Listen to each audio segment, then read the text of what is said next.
Welcome to the GSD Factor podcast with your host, Misha Bleymaier-Farrish. Welcome to the GSD Factor podcast. I am your host, Misha Bleymaier-Farrish, and I am delighted to have Kristie Crenshaw on the call today. Hi, Kristie. How are you? I'm well, Misha. How are you? It's great to see you. It's been a hot minute. Yes, excited to have you on here. So, Kristie, you and I are fellow NSA members, so National Speakers Associations, and we are part of the Kentucky chapter. So a shout out to all of our fellow Kentucky chapter NSA members. Yes, indeed. And I've loved that network because it's given us a chance to meet new people and to explore how we expand our speaking and how we are confidently going out there and doing our keynotes and our workshops. And I've just gotten so much value out of the people I'm meeting, such as yourself, but then also the incredible trainings and guidance that we've been receiving along the way. Would you agree? Oh, absolutely. I think the network has been invaluable. The programming that they put together every single month. If you are someone who is remotely considering improving your speaking skills, much less making an actual thriving business out of it, you should definitely look into your local chapter, because the quality of instructors, the quality of speakers that they bring on board and bring to us and let us engage with has been phenomenal. It's been a massive learning boost for me in the last 3 to 4 months.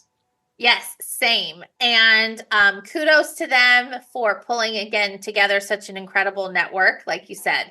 Mm-hmm. So, Kristie, let's hear a little bit about your story with our GSD Factor podcast listeners today.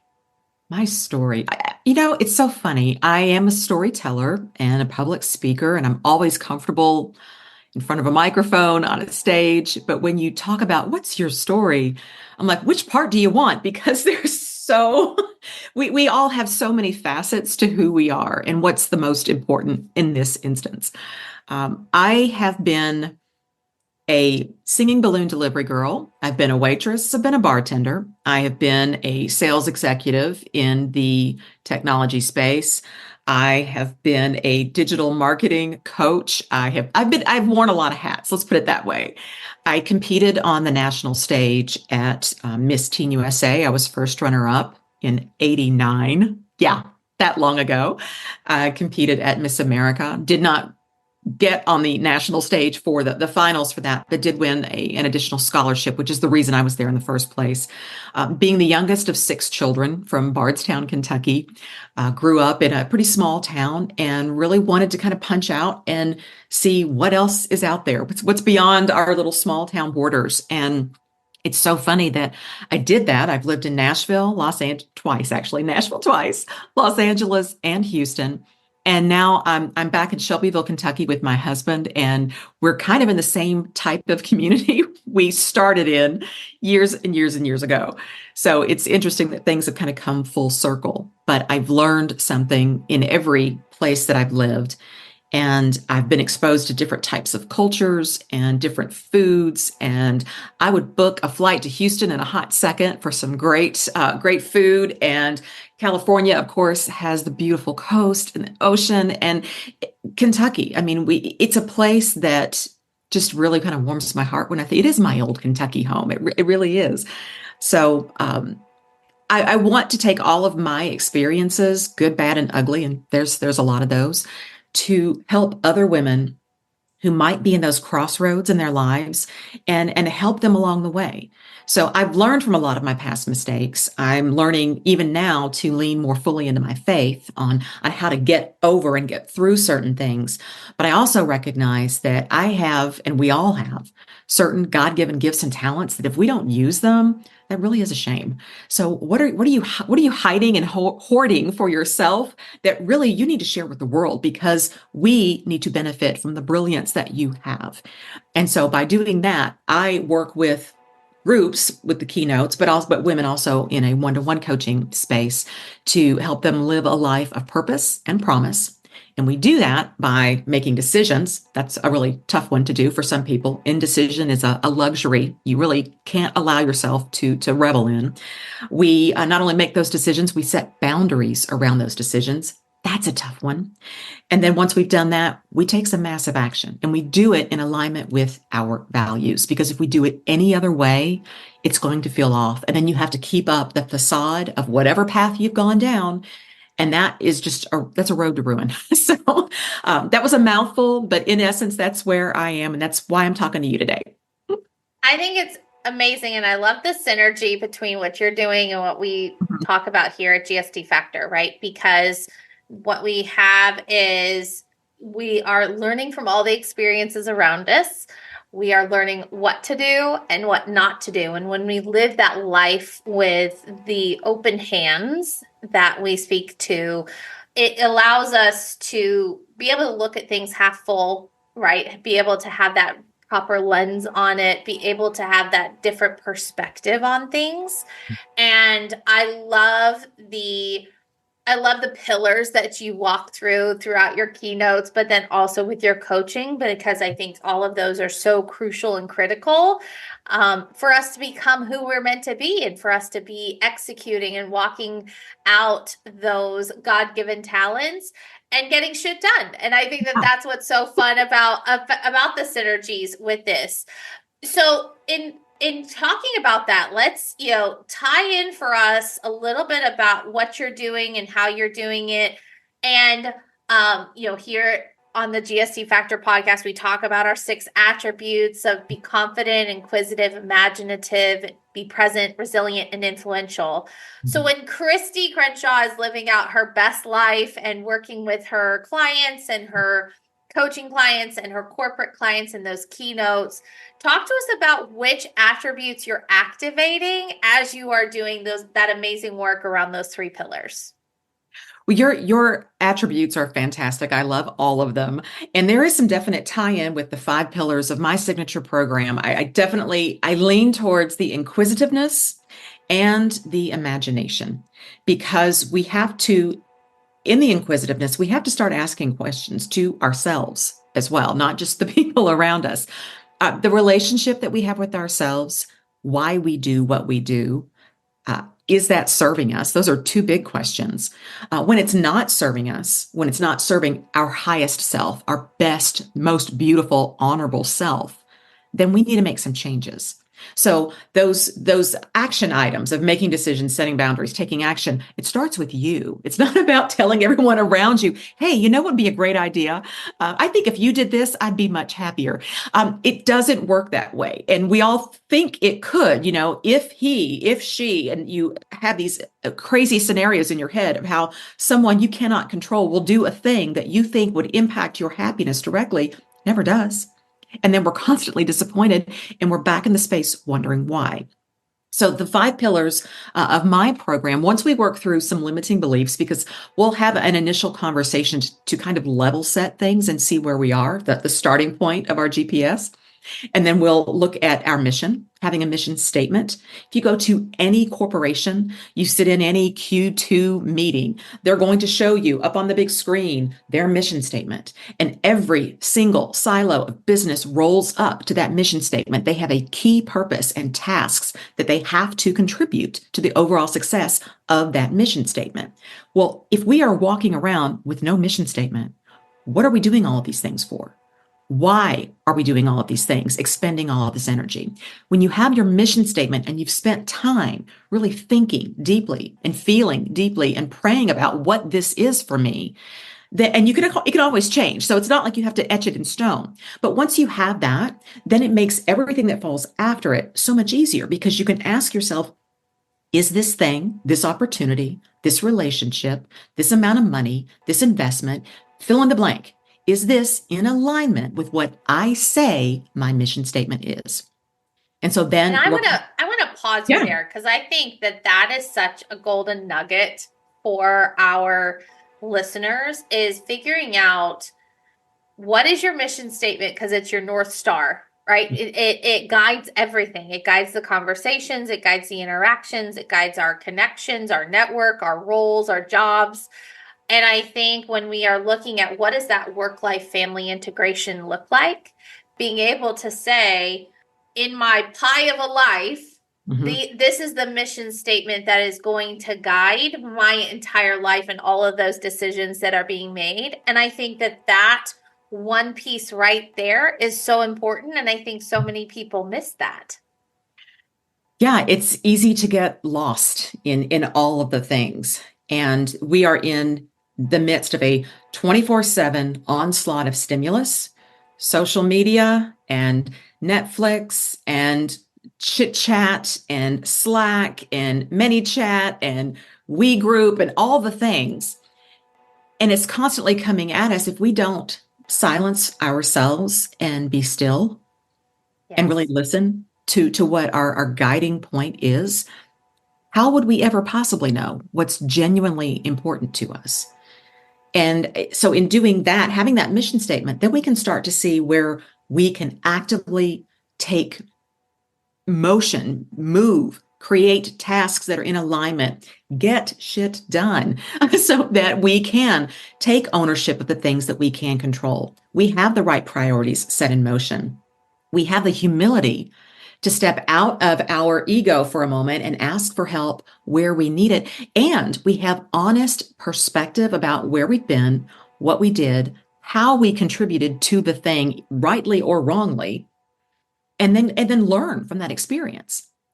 So not getting so tied up in all of the past, but learning from it and moving forward in a way that feels really calm and clear. Calm and clarity are two of my favorite things in life. And it's what most of my clients, I feel like, want more than anything, because there's all of this anxiety in the world today and a lot of indecision and a lot of lack of clarity.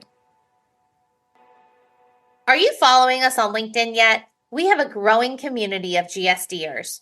Come join us. And if you want more exclusive content, join our GSD Factor Hub on LinkedIn. Just search GSD Factor Hub to find us and request to join the group.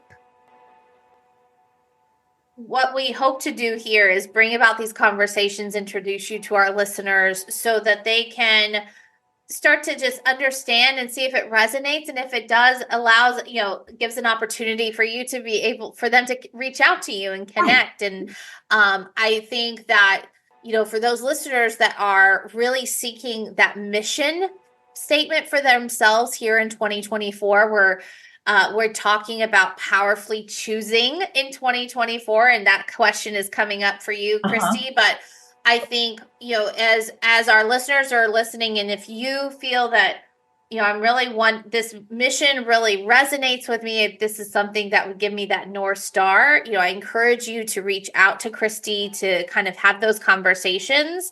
But that calm and clarity in the midst of the life storm that we live in, because it is a lot of work to have that work-life family integration, and having that calm and clarity really speaks to our be present and being present in that moment that we're in, and, staying focused and being able to execute and get shit done.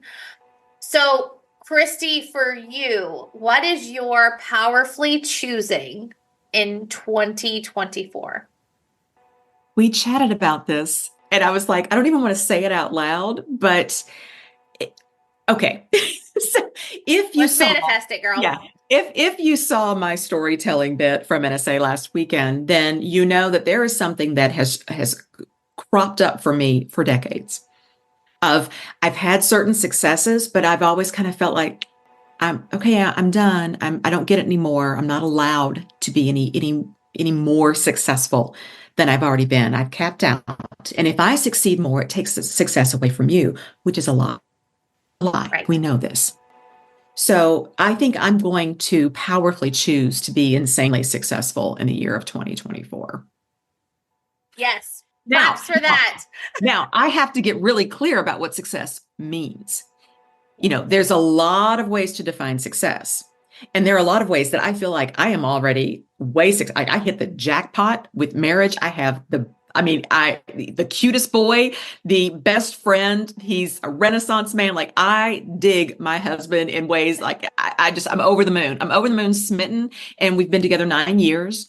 And like, I hit the jackpot there. That's one thing I can check that box because we keep working at it every day. It's not something that's like, oh, we're done. I said I love you. I don't have to tell you again until, it's like brushing your teeth. It does take daily maintenance. But, Yes. That's one level that I feel like we are really good with how we both contribute and work to Team Crenshaw. And that's what we call it. It's not about him, not about me. It's about us, Team Crenshaw, pointing towards a higher, greater goal for our individual vision and our vision for our marriage. So I think I got off on a tangent there. I'm sorry, but you're good.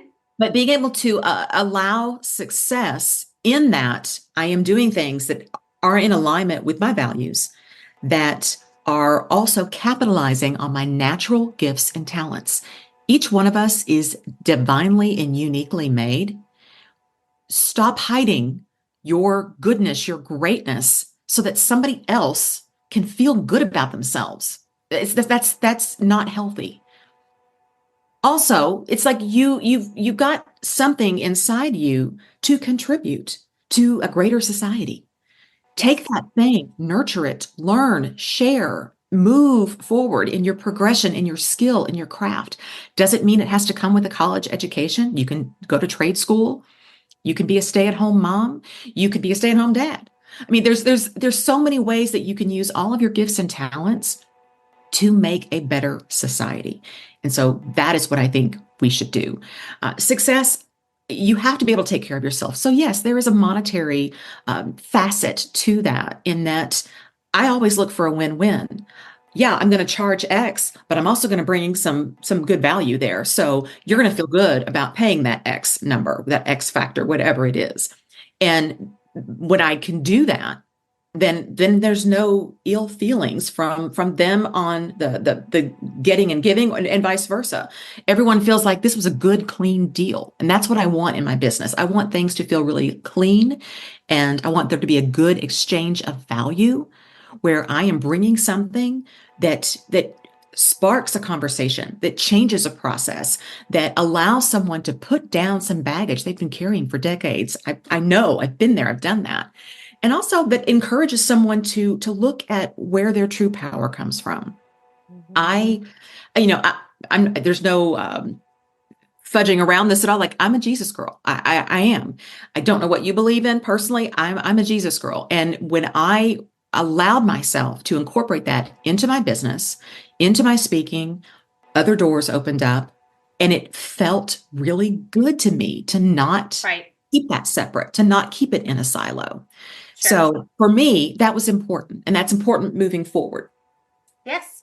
And I think you've touched on a number of things, right? It's feeling that worthiness to say, I can be successful. I don't have to be humble in that way. I can amplify.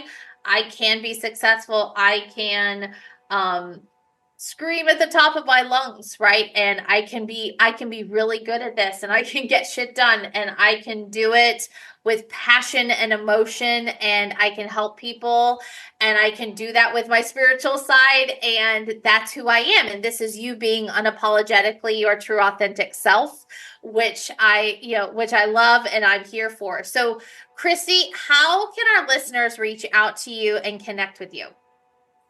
Well, I do have a little website. It's KristieCrenshaw.com, KristieCrenshaw.